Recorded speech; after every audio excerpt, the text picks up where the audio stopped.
što sam uradio.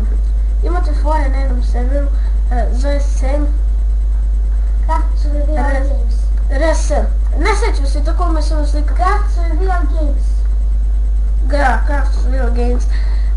Ja sam ovaj drugi lik, ja sam stoji za jednom ručenje. Znači, pokazati fore. Imate this guys. Kliknete tu, imate neke dobre. Kucate this guys. Naprimjer, zombi. I ako hoćete beba, kucate ovdje baby. Znači, imate zombi beba. I imate pravu zombi, ako hoćete zombi. Znači. Evo, ovo je neki bug, čuti. Znači, ovo je neki bug, čuti. Ovo je neki bug.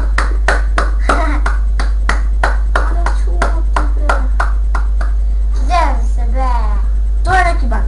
Ovaj sword koji se kao drži kod zombija, to će samo da se vidi kod drugih igrača. Neki okrenji ovamo samo. Evo se ovdje igra, ovaj kako se zove?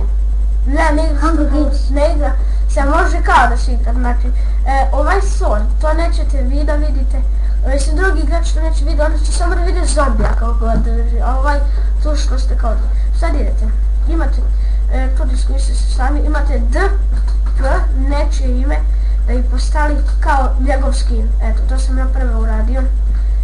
I onda ako on dođe, tu ima da vidi stvarno šta ste uradili. I ne možete banne.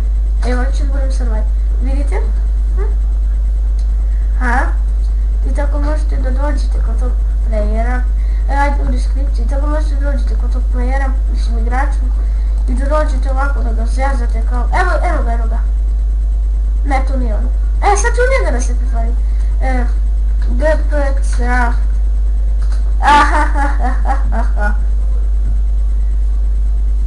Znači, evo, ja sam se u njega pretvorio.